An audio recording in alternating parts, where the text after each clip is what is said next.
أعوذ بالله من الشيطان الرجيم. بسم الله الرحمن الرحيم. ويوم نبعث من كل أمة شهيدا ثم لا يؤذن للذين كفروا ولا هم يستعتبون. وإذا رأى الذين ظلموا العذاب فلا يخفف عنهم العذاب ولا هم ينظرون. وإذا رأى الذين أشركوا شركاءهم قالوا ربنا هؤلاء شركاؤنا الذين كنا ندعو من دونك فألقوا إليهم القول إنكم لكاذبون. وألقوا إلى الله يومئذ السلم وضل عنهم ما كانوا يفترون. الذين كفروا وصدوا عن سبيل الله زدناهم عذابا فوق العذاب بما كانوا يفسدون. ويوم نبعث في كل أمة شهيدا عليهم من أنفسهم وجئنا بك شهيدا على هؤلاء ونزلنا عليك الكتاب تبيانا لكل شيء وهدى ورحمة وبشرى للمسلمين.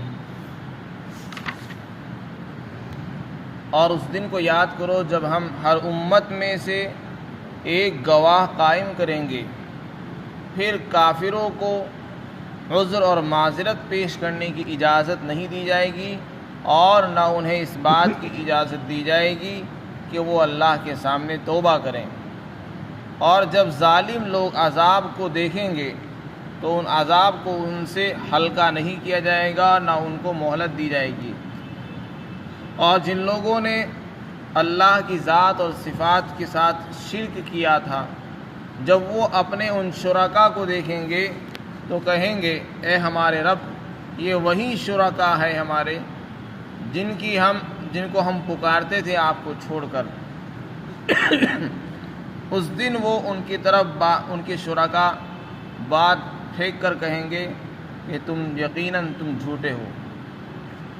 اور وہ کافر اس دن اللہ کے سامنے فرما برداری کی باتیں کرنے لگیں گے اور جو باتیں وہ گھڑتے تھے وہ اس دن ان سے دور ہو جائیں گی. جن لوگوں نے کفر کیا ہے اور اللہ کے راستے سے روکا، ہم ان کے اندر عذاب پر عذاب کا ان کے عذاب کو اضافہ فرما دیں گے اس وجہ سے کہ وہ فساد کرتے تھے. اور جس دن ہم ہر امت کے اندر ایک گواہ انہی میں سے قائم کریں گے جو ان کے خلاف گواہی دے گا.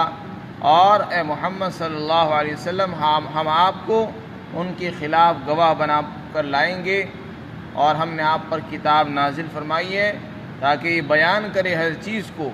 اور یہ کتاب ہدایت ہے اور رحمت ہے اور خوشخبری ہے فرما برداری کرنے والوں کے لیے. اس رکوع کے اندر قیامت کے کچھ منظر بیان فرمائے گئے ہیں. جب قیامت قائم ہوگی، لوگ میدان حشر میں جمع ہوں گے، اس وقت کے بہت سے مرحلے پیش آئیں گے، بہت سے منظر ہوں گے. یہاں پر کچھ مناظر اللہ نے بیان فرمائے ہیں. چنانچہ اس دن ہر امت میں سے اللہ تعالیٰ ایک گواہ کھڑا کریں گے. ہر امت سے مراد ہر جماعت، ہر قوم ہے.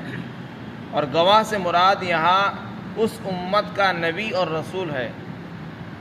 جب وہاں اس دن قومیں آئیں گی، جماعتیں آئیں گی، مختلف قومیں آئیں گی، اور ہر قوم کے اندر اللہ نے ایک نبی اور ہدایت کرنے والا، راستہ بتانے والا بھیجا ہے، تو وہی اس قوم کا پیغمبر اس دن گواہی کے طور پر کھڑا ہوگا اور ان کے بارے میں گواہی دے گا. جنہوں نے ایمان کو اختیار کیا ہوگا ان کے ایمان کی گواہی دے گا، اور جنہوں نے رسول اللہ کی بات سے انکار کیا ہوگا، اللہ کی بات کا انکار کیا ہوگا، وہ ان کے کفر کی بھی گواہی دے گا کہ انہوں نے کفر کیا تھا، رسول کی بات کو ٹھکرایا تھا، یہ کافر رہے، انہوں نے ہماری بات کو تسلیم نہیں کیا. اس وقت کا نبی، ہر قوم کا نبی اس دن گواہی دے گا. ہر قوم کے نبی آئیں گے اور ان سب کو گواہی کے لیے کھڑا کیا جائے گا. اور جتنے بھی کافر ہوں گے وہ سب عاجز اور بے بس کھڑے ہوں گے. کسی کو اس بات کی اجازت نہیں ہوگی کہ وہ اللہ کے سامنے کوئی عذر، بہانہ اور معذرت پیش کر سکے. کہ نہیں ہم سے غلطی ہو گئی یا ہم کو سمجھ میں نہیں آیا تھا یا ہمیں پتہ نہیں چل سکا تھا. کسی کو اتنی بھی اجازت نہیں ہوگی بولنے کی کہ وہ کوئی بہانہ ہی پیش کر سکے. اس دن اتنے بے بس ہوں گے کیونکہ اس دن اللہ کی اجازت کے بغیر کسی کو نہ بولنے کا حق ہوگا نہ سفارش کا حق ہوگا. جس کو اجازت ملے گی وہی بولے گا، جس کو اجازت نہیں ملے گی وہ نہیں بول سکتا. وہ دن انتہائی سخت دن ہوگا. اللہ فرماتے ہیں اس دن کافروں کو عذر پیش کرنے کی اجازت بھی نہیں ہوگی. اسی طرح نہ ان کو یہ اجازت دی جائے گی کہ وہ اللہ کے سامنے توبہ کریں، اللہ کو راضی کر لیں. کیوں؟ اس لیے کہ اللہ کو راضی کرنے کا جو موقع تھا وہ ختم ہو چکا ہے، وہ وقت نکل گیا. وہ ہے دنیا کا وقت، موت سے پہلے کا وقت وہ ختم ہو چکا اس کی مدت. اب یہ قیامت کے بعد جو حشر کا وقت شروع ہوا ہے آخرت کا، اس میں نہ راضی کرنے کا موقع ہے نہ توبہ کا. توبہ بھی کریں گے تو اعتبار نہیں ہوگا اس کا. وہ تو بدلے کا دن ہے، جزا اور سزا کا دن ہے. لہذا اس دن ان سے یہ بھی نہیں کہا جائے گا کہ تم توبہ ہی کر لو، جب نہیں کر سکے تو توبہ کر لو، اتنا بھی ان سے نہیں کہا جائے گا، اس لیے کہ اس وقت کا توبہ کا اعتبار نہیں. توبہ کا ایک وقت ہے انسان کی موت سے پہلے جب موت کی حالت اس پر طاری ہو جاتی ہے، اس سے پہلے اگر وہ توبہ کر لے قبول ہو جاتی ہے. اور جب اس کی موت کے فرشتے اس کے اوپر آ جاتے ہیں اور آخرت کے منظر اس کو نظر آنے لگتے ہیں اور سکرات الموت اس پر طاری ہو جاتی ہے، تو پھر اس وقت کی توبہ کا بھی اعتبار نہیں ہے. اسی طرح قیامت سے پہلے توبہ کا دروازہ بند ہو جائے گا. حدیث شریف میں آتا ہے جس دن سورج مشرق کے بجائے مغرب سے نکلے گا اس دن توبہ کا دروازہ بند ہو جائے گا، کسی کی توبہ قبول نہیں ہوگی. اور ہر انسان کی قیامت تو وہی ہے جس دن اس کی موت آتی ہے، بس وہی اس کی قیامت ہے. اور ویسے قیامت سے پہلے ایک وقت ہے جس کو کہا گیا ہے کہ جس دن سورج نکلے گا مغرب سے یعنی پچھم سے، بس اس دن توبہ کا دروازہ بند. پھر کسی کی نہ توبہ قبول ہوگی نہ معافی قبول ہوگی.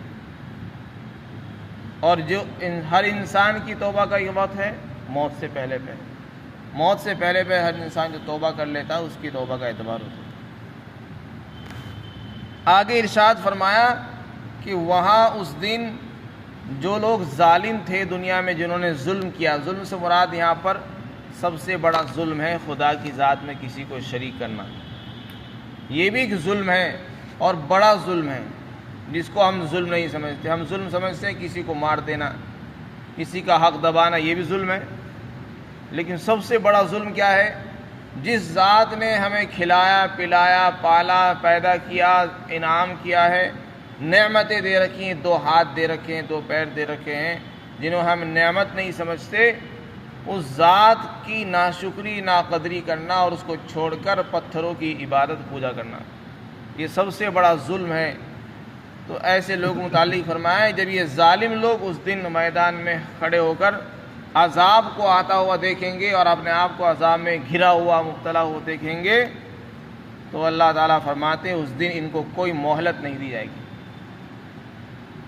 کوئی مہلت نہیں ہوگی، نہ عذاب ہلکا کیا جائے گا، نہ ہٹایا جائے گا، نہ کوئی سفارش ہوگی، کسی قسم کی کوئی رعایت ان کے ساتھ نہیں ہوگی اس دن.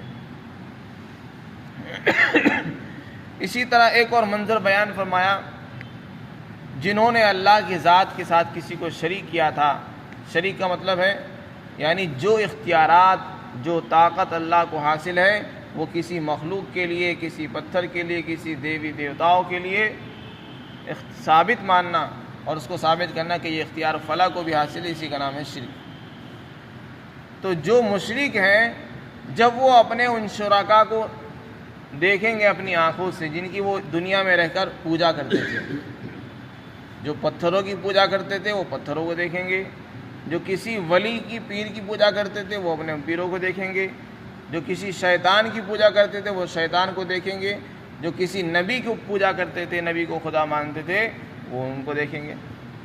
تو ہر ایک اپنے اپنے شرکاء کو دیکھے گا اور اس دن جب اپنے آپ کو گھرا ہوا دیکھے گا تو اللہ کے سامنے کہیں گے ہمارے پروردگار یہی ہے وہ ہمارے شریک جن کی ہم پوجا کرتے تھے، آپ کو چھوڑ کر جنہیں ہم پکارتے تھے مشکل گھڑی کے اندر، یہ ہمارے شرکاء ہیں. جب وہ یہ بات سنیں گے تو اللہ تعالیٰ انہیں گویائی عطا فرمائیں گے. جن کے پاس زبان نہیں ہوگی جیسے پتھر ہیں, ان کو اللہ تعالیٰ زبان دیں گے, وہ زبان سے کہیں گے کہ تم جھوٹے ہو. اس لیے کہ جب ان کے پاس عقل نہیں تھی, انہیں پتہ ہی نہیں تھا کون ہماری پوجا کر رہا ہے, تو اس دن کہیں گے نہ تو ہم نے تمہیں حکم دیا کہ تم ہماری عبادت کرو اور نہ ہمیں پتہ تھا. تو یہ جو دعویٰ تم ہمارے بارے میں کر رہے ہو کہ تم ہماری پوجا کرتے تھے, ہمیں نہیں اس کا پتہ ہے. اس دن صاف انکار کر دیں گے تم جھوٹے ہو. یہاں تک کہ شیطان بھی انکار کر دے گا. شیطان جو سب کو بہکا رہا ہے وہ بھی اس دن کہہ دے گا, جیسے کہ اور دوسری آیتوں میں آتا ہے کہ میں نے تو بس تمہیں دعوت دی تھی, کوئی مجبور نہیں کیا تھا, تم نے اپنے اختیار سے میری بات مان لی, اب میرا اس میں کیا قصور ہے. بس میں نے تو بہکایا تھا, وسوسہ ڈالا تھا, کسی کو مجبور تو نہیں کیا تھا کہ ہاتھ پکڑ کے تمہیں کفری کرنا ہے. تو شیطان بھی اس دن پلہ جھاڑ دے گا اور بیزاری ظاہر کر دے گا. تو اس وقت یہ لوگ فرما برداری کی باتیں کریں گے اور اللہ کے سامنے کہیں گے کہ اللہ کسی طرح ہمیں محفوظ کر دیا جائے لیکن عذاب دور ہو جائے. لیکن اس دن عذاب کو ہٹایا نہیں جائے گا, نہ ان کی سفارش قبول ہوگی. اور جو یہ دنیا میں باتیں کرتے تھے, شریک کہا کرتے تھے, وہ سب باتیں ان سے مٹ جائیں گی, ختم کر دی جائیں گی. آگے ارشاد فرمایا یہ جو لوگ کافر ہیں, کافر کا مطلب اللہ کا انکار کرنے والے یا رسول کی رسالت کا, نبوت کا انکار کرنے والے, وہ بھی کافر ہیں. قرآن کی ایک آیت کا انکار یہ بھی کفر ہے. تو جنہوں نے کفر اختیار کیا ہے اور اللہ کے راستے سے روکا ہے, خود بھی دین پر نہیں چلتے ہیں, کوئی آنا چاہتا ہے اس کو بھی اس کے لیے رکاوٹ بنتے ہیں, تو یہ بہت بڑا گناہ ہے. کسی کے لیے رکاوٹ بننا, دین پر چلنے میں کسی کے لیے رکاوٹ پیدا کرنا, دین اسلام کو کوئی اختیار کرنا چاہتا ہے اس کے لیے ہم رکاوٹ بنے ہوئے ہیں. ایسے لوگوں کے متعلق اللہ فرماتے عذاب پر عذاب میں اضافہ فرما دیں گے. ایک عذاب ان کے کفر کا, دوسرے ان کے فساد کرنے کا. کہ وہ صرف انکار ہی نہیں کرتے تھے, زمین میں فساد بھی مچاتے تھے. اگر کوئی آدمی صحیح راستے پر چلتا تو ان کے لیے مشکلات کھڑا کرتے, ان کے راستوں میں رکاوٹیں ڈالتے تھے. تو دنیا میں جتنے بھی لوگ اسلام کے راستے میں, مسلمانوں کے راستے میں رکاوٹیں کھڑی کر رہے ہیں اور اسلام کو اپنے لیے خطرہ محسوس کر رہے ہیں اور دین پر چلنے والوں کو اپنے لیے ایک مصیبت سمجھتے ہیں, ایسے لوگوں متعلق قرآن میں اللہ تعالیٰ فرماتے ہیں یہ لوگ اللہ کے راستے سے روکتے تھے, ہم ان کو دوہرا عذاب دیں گے اور ان کے عذاب پہ عذاب پر عذاب اضافہ فرما دیں گے. ایک عذاب کے بجائے کہیں کہیں عذاب ان پر آتے رہیں گے. پھر آگے آخر میں اللہ تعالیٰ نے ارشاد فرمایا, وہ جو پچھلی شروع میں فرمایا تھا کہ قیامت کے دن ہر امت میں سے ایک گواہ آئے گا اور وہ گواہ اس امت کا نبی ہوگا. وہ اپنی قوم کے بارے میں, امت کے بارے میں گواہی دے گا, ان کے کفر کی, ان کے ایمان کی. اسی طرح اگلی آیت میں ارشاد فرمایا ہر امت میں جیسے ہم ایک گواہ بنائیں گے جو اپنی امت کے خلاف گواہی دیں گے, پھر ہم آپ صلی اللہ علیہ وسلم جو آخری نبی ہیں, پیغمبر ہیں, ان کو بھی گواہی کے لیے لے کر آئیں گے جو ان کے خلاف گواہی دیں گے. جن قوموں نے اپنے نبی کی بات کو جھٹلایا ہوگا, آپ صلی اللہ علیہ وسلم ان قوموں کے خلاف گواہ بن کر آئیں گے اور ان کے خلاف بھی گواہی دیں گے. وَنَزَّلْنَا عَلَيْكَ الْكِتَابَ, آگے ارشاد فرمایا ہم نے قرآن کریم آپ پر اتارا ہے. یہ کتاب قرآن کریم ہر چیز کو بیان کرنے والی ہے, اس لیے اتارا تاکہ یہ ہر چیز کو بیان کرے. اس آیت شریفہ سے معلوم ہوتا ہے کہ قرآن میں ہر چیز کا بیان ہے اور ہر چیز کو بیان کرتی ہے. جبکہ اس سے کیا مراد ہے؟ تو علماء نے لکھا ہے اس سے مراد ہے دین کے احکامات کا بیان. دین سے متعلق جتنی باتیں وہ قرآن نے بیان کی ہیں, کچھ اجمالی ہیں, کچھ صراحت کے ساتھ ہیں. ضروری نہیں قرآن میں ہر چیز ہو. دنیا سے متعلق معاشی فنون, دنیا کے فنون, ان کا بیان ہونا قرآن میں ضروری نہیں. ہر چیز سے مراد ہے دین کے احکامات کا بیان. دنیا کی بھی ہر چیز اس میں آ جائے, کوئی ضمناً کوئی بات آ گئی وہ ایک الگ چیز ہے. ہر چیز دنیا کی, دنیا کے سارے فنون اس میں آ جائیں, یہ کوئی ضروری نہیں ہے.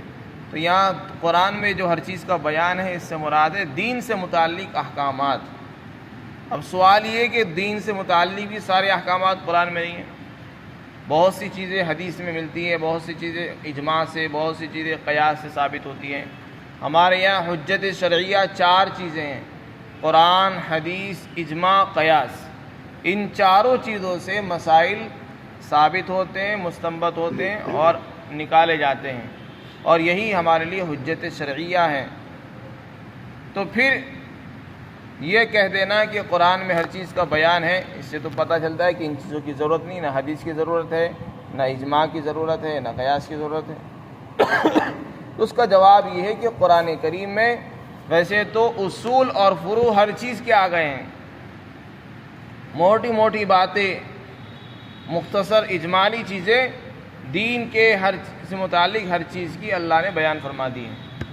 پھر ان کی تفصیلات احادیث میں اللہ کے رسول نے بیان فرمائی۔ جیسے قرآن میں حکم ہے نماز قائم کرو، اب نماز کیسے قائم کرنی ہے، نہ اس کا طریقہ قرآن میں آیا، کتنی رکعت پڑھنی ہے وہ بھی اس میں بیان نہیں ہوا، کب پڑھنی ہے اس کا ذکر قرآن میں ہے، اوقات کا ذکر ہے، لیکن نماز فاسد ہو جائے گی، پھر وہ اس کو صحیح کرنے کا کیا طریقہ ہے، کن چیزوں سے نماز ٹوٹ جاتی ہے، کن چیزوں نماز کے لیے کون کون سی چیزوں کا ہونا ضروری ہے، نماز کے لیے کون کون سی شرطیں ہیں، یہ ساری تفصیلات اللہ کے رسول نے احادیث شریفہ میں بیان فرمائی ہیں۔ اپنے قول سے، اپنے عمل سے آپ نے جو بیان کی اس کو حدیث کہتے ہیں۔ اسی طریقے سے بہت سی چیزیں وہ ہیں نہ قرآن میں ہیں نہ حدیث میں ہیں۔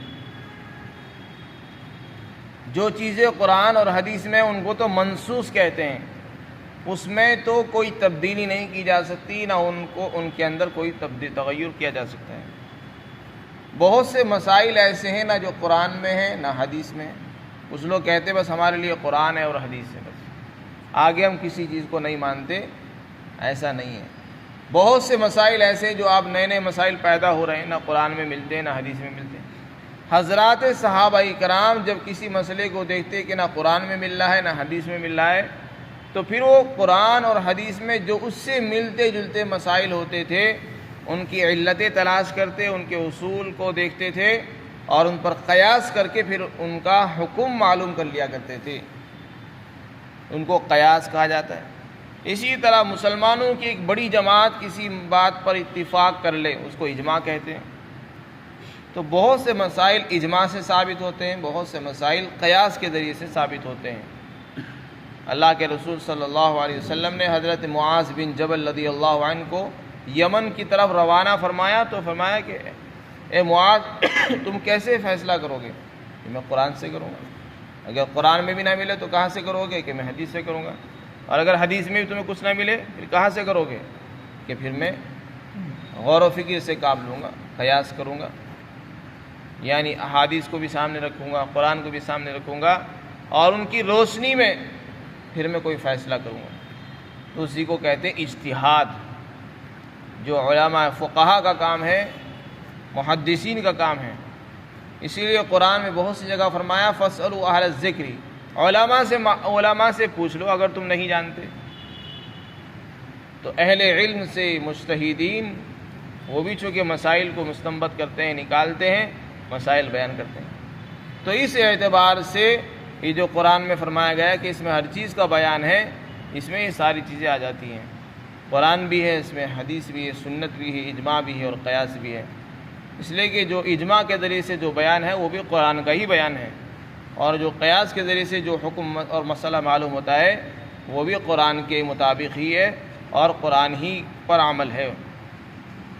اس لیے اللہ تعالیٰ فرماتے ہیں اور ہم نے آپ پر قرآن نازل فرمایا، یہ اس میں ہر چیز کا بیان ہے، اور یہ کتاب ہدایت ہے یعنی راستہ بتانے والی ہے، اور یہ کتاب رحمت بھی ہے، اور یہ کتاب خوشخبری ہے فرما برداروں کے لیے۔ جو لوگ فرما برداری کرتے ہیں، مسلمان ہیں، اسلام اختیار کیے ہوئے ہیں، ان کے لیے خوشخبری کا سامان بھی ہے، ان کو خوشخبری سناتی ہے، اور ان کے لیے رحمت کا ذریعہ بھی ہے، ان کے لیے راستہ بتانے والی بھی ہے، اور ان کی ہر چیز کا بیان بھی ہے۔